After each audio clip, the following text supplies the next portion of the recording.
Okay. Okay, so welcome. This is our weekly Wednesday update for Atikameksheng. Today is April 1st. I'm Valerie Riche, the Gemma for Atikameksheng and Anishinaabe. I am joined by Carmen Wabigija, our Director of Health, and our CEO, Brendan Houston. We have, so it's our Q&As, but first I want to give you a little update and then we'll jump into the questions.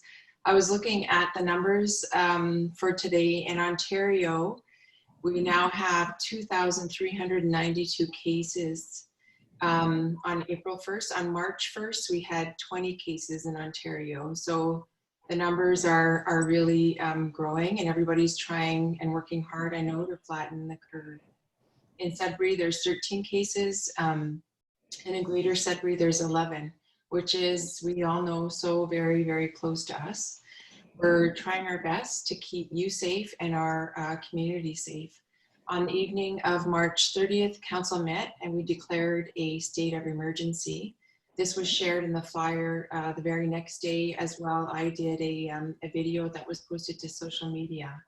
We received questions since then. I can't believe that was just yesterday. And we've been collecting questions as well since our last update. And so we're going to be answering them here today. And we're asking all people to please stay home and stop visiting. And so more of the updates will come out in the course of the questions. We have 13 questions and we're going to take turns answering. And we're going to go to Brendan for the first question.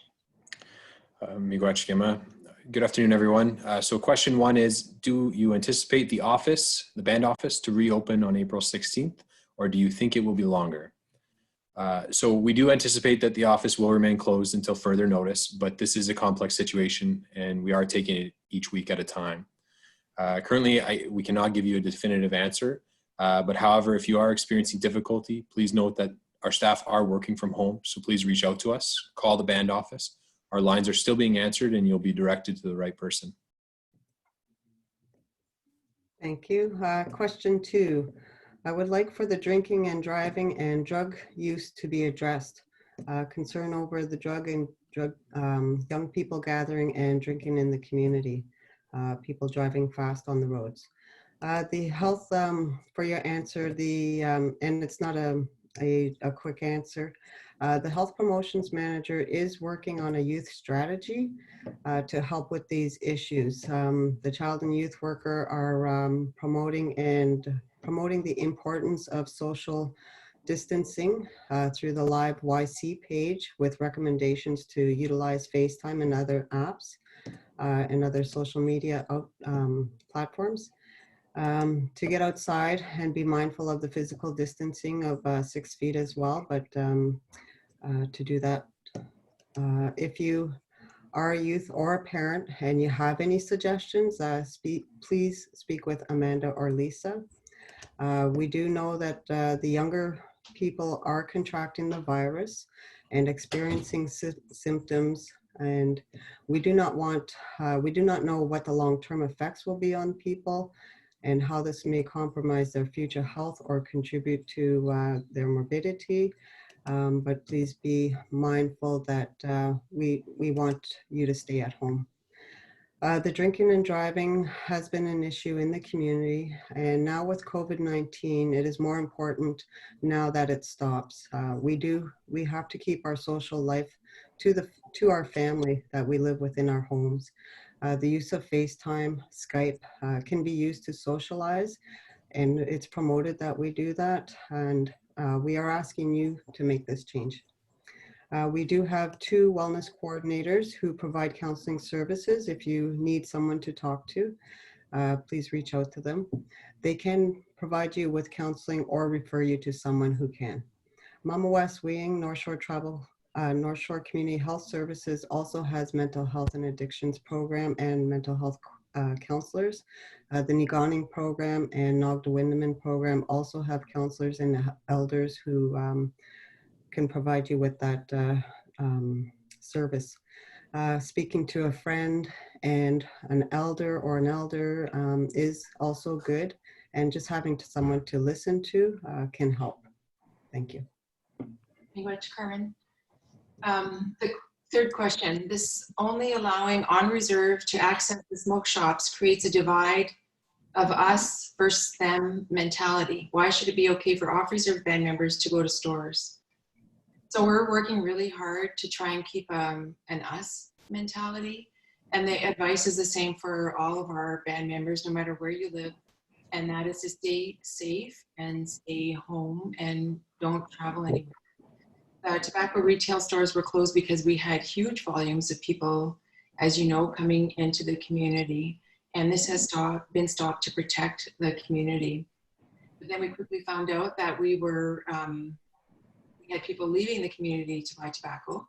So we knew we had to do something. So we've asked the stores to open once every 2 weeks because it's recommended that people only shop once every 2 weeks. And a flyer has been posted on that. So it's really going to defeat the purpose if people are coming here. So the bottom line is we're asking people to do whatever you can to stay home, stay where you live, stay safe, and please let's all work together to do this. Brendan? Great. Question 4, are people allowed on the reserve if they're picking someone up to bring them groceries? So if people are getting deliveries, is this allowed? We would just ask that you please inform the driver or whoever is delivering your groceries to let security at the bridge know what they're doing, and there should not be an issue getting into the community for that delivery.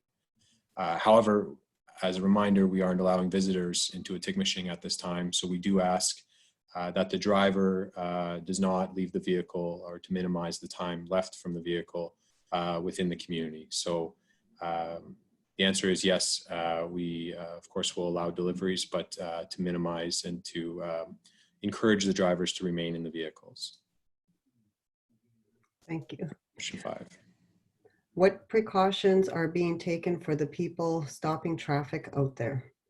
The community health nurse has and will continue to train the individuals hired through practicing physical distancing by maintaining 6 feet between themselves and the vehicle, providing the workers with hand sanitizers.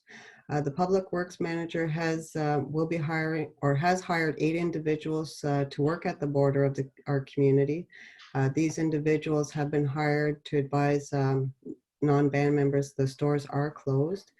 So just maintaining the social and physical distancing is a priority, and to use hand sanitizers. Thank you very much. So the next question is, what is the definition of state of emergency? What does this mean, and how long can the declaration be enforced? So we, as I mentioned earlier, declared a state of emergency. It's in place for 60 days. And basically the state of emergency allows us to respond quickly to situations as they arise. So it's suspending normal operations, and we've already taken action in this regard. So suspending normal action, our procedures would be like closing the band office, closing the stores, shutting down the road. So all of those kinds of things can happen under a state of emergency. And if we need to continue to make further, to respond quickly, we have that ability to do that under the state of emergency. Okay, question 7, is Blackwater Road open? So please note that Blackwater Road is closed until May 15th, 2020. This is primarily due to the thawing of snow, which results in the road becoming muddy and unsafe for use. We discourage the use of this road during that time to allow for the road to dry and to stabilize. We do thank you for your cooperation during this time period. However, if an emergency is warranted, this road can be used during the closed period in an emergency case. Thank you. Okay, question 8. I have heard that Advil worsens the effects of COVID-19. Is this correct? Based on current available information, there's no proof or research to say that Advil or ibuprofen worsens the effects of COVID-19. The World Health Organization does not recommend against the use of ibuprofen. Until studies that compare ibuprofen to acetaminophen are available, the strength of the current evidence is not strong enough to avoid ibuprofen in patients who might benefit from it. Until there is more scientific evidence on this issue, patients with mild and moderate fevers should use acetaminophen, which is Tylenol or Tempra, which has been regarded as the safest drug for pain and fever. Thank you. Question 9. Will there be security to the access to First Nations camp lots at Panache? And so we have no checkpoints there at this time, but we did send out letters to all of the cottagers on Monday, and we're asking them that if you don't live there year round, please stay home wherever you are. If you live here and you have a camp, then I don't see any health risks there. No one has told me that there are health risks because you're still isolating, you're still in your community. But we will continue to monitor the situation and let you know if anything changes. Okay, so question 10, are we having a food bank and what are the details? So our MEGM support program, which is effectively our food bank, is up and running as of today. Community members who are requesting assistance, we are advising one request per household, must call our COVID-19 coordinator, Julia Pegamagabo, at phone number 705-918-6752 or the email address covid@wlfn.com. Please be prepared to provide the following information: the number of individuals living in the household, including the ages of those children living in the residence, and number of pets in the case you're requesting pet food, as well as your contact information, and please indicate any food allergies you may have. At that time, you'll be given a date and pickup time for the food requests. We are not allowing walk-ins at this time due to the social distancing and safety measures for our staff and membership. The pickup times will be the following. So Monday, 10 a.m. to 2 p.m., Wednesday, 10 a.m. to 2 p.m., and 5 p.m. to 7 p.m., and Friday, 10 a.m. to 2 p.m.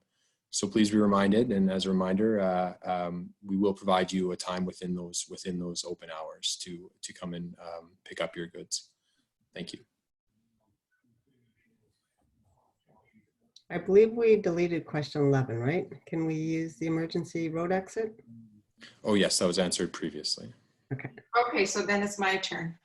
Okay, so the next question, sorry about that, is in regards to the, oh my goodness. I turned on the feature that says to tell you who's calling. It works. Sorry about that. So the next question is in regards to the res closure. You can't stop us from coming on our own reservation. It's our land, and to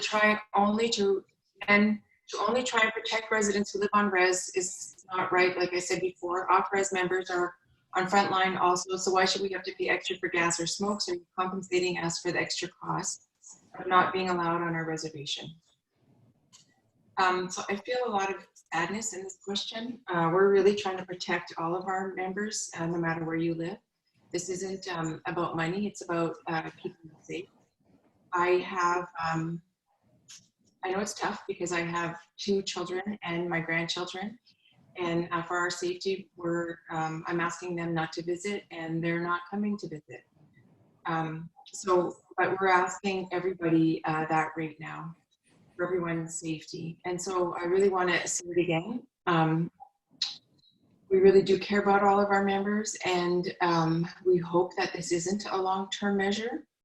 But also, if you're struggling financially, no matter where you live and you need help, as Brendan just gave those emails and the phone numbers, call us and share with us on our COVID line or email, and we're going to try to help you. We have a wonderful person that's working for us right now, Julia Pigabagabo, as our COVID coordinator, and she will either direct you or try whatever to reach out to whoever she can to assist.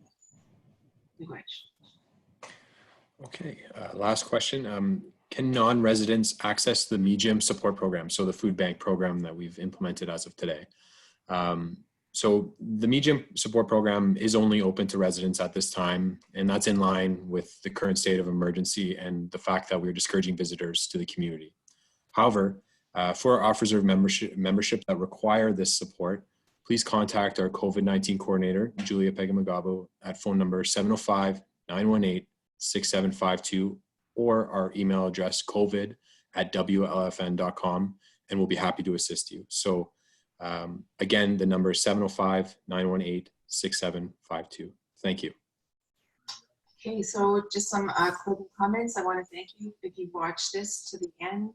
If you have any questions, you can reach out to any of us through that COVID email as well.